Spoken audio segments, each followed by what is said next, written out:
Hello everyone, we are going in for the measurement of lengths for the larger distances.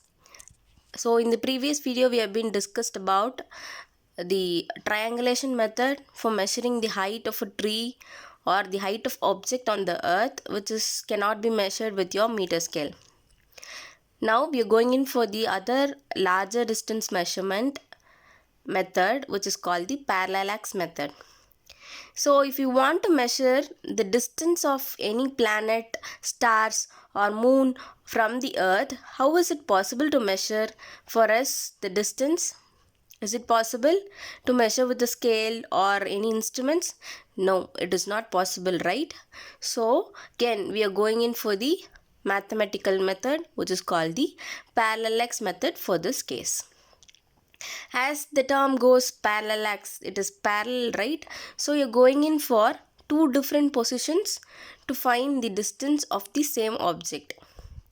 So the term parallax mean apparent change in the position of an object with respect to background when the object is seen from two different positions. That is, say for example, I have an object at some particular point which is very large distance. Let it be the star I see from the earth. So I stand at this point and see the star. The position would be somewhat different, and when I move from this point to another point on the ground and look at the star, it would be at different angle. It is actually the star is on the same position, but it is our thought that we have moved from one position to another position, and we find that the star or moon seem to be at different position with respect to this distance. Likewise, say for example, this can be understood by the very simple thing, which is when you place an object somewhere on the table, and now look at the object with your both eyes, then close your left eye and view the object in your right eye. You would see that the background of the object has been shifted, and you would see somewhat right side to your vision, right? The object would be somewhat moving from the original position. Likewise, when you close the other eye and view with the next eye, you will see the position of the object to be changed to the opposite direction, a little bit, only a minute variation will be there. So you can experiment this, and this what is called as the parallax method, that is the change in the position of the object with respect to the background when you see the same object with two different aspects, that is two different positions. Okay, so this distance, if you see this is the object, and I'm seeing with my left eye, it seems to be at this position, and when I see with the right eye, closing my left eye, it seems to be at this position in some angle like this, right, with respect to my right eye.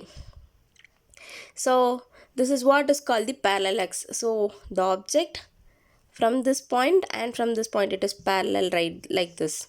So this is called as the parallax method of viewing an object which is at very larger distance. Now this distance is nothing but the distance between my left and right eye, or if it is two different positions, if you say I stand at one point and look at the moon, and other point and look at the moon, then this is two different position on the earth which can be directly measured with your scale. So this distance is the known distance, let it be x.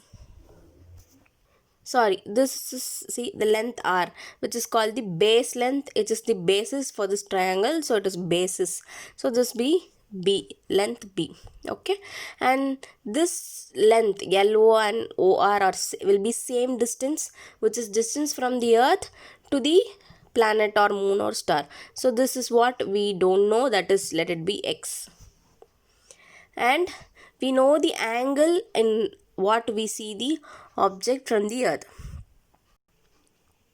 So let this be theta. So this is what is the parallax method. So the angle LOR theta, which is called the parallax angle or parallactic angle, and the LR is called the basis B.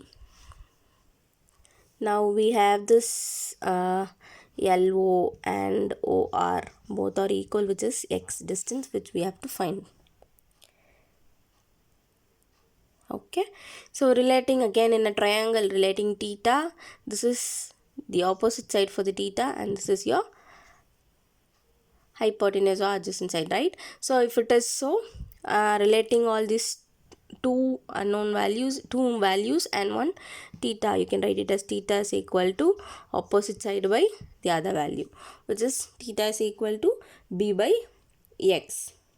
So we need the value of x, so bring the x to the other side, you can find by b by theta, which will give you the unknown distance x. So next we are going in for the exact distance, determination of the distance of moon from earth. So I have the moon at somewhere in the point M, and let this be my earth, and see, a person is standing at a point A on the earth and looking at the moon at some angle, and this makes the parallax angle theta 1 for the moon. Okay, see, at this point A, I am considering a parallel line. Okay, and this makes the angle theta 1, which is the parallax angle for the moon.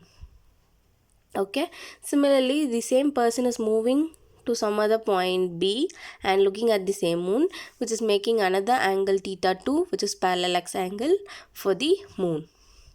And now this is the angle of theta of the moon from the earth at two different points. So this forms the basis now, right? So AB is the basis now, and this makes the parallax or parallactic angle, original angle. And so see that, and let this be the center point of earth. Okay, now let me consider a imaginary line which is from M to C, that is also the distance of moon from the earth. Okay, so let this angle AMB be is equal to theta. This theta is always equal to, see if it is so, you can see that this seems to be one Z here and one more Z here, right?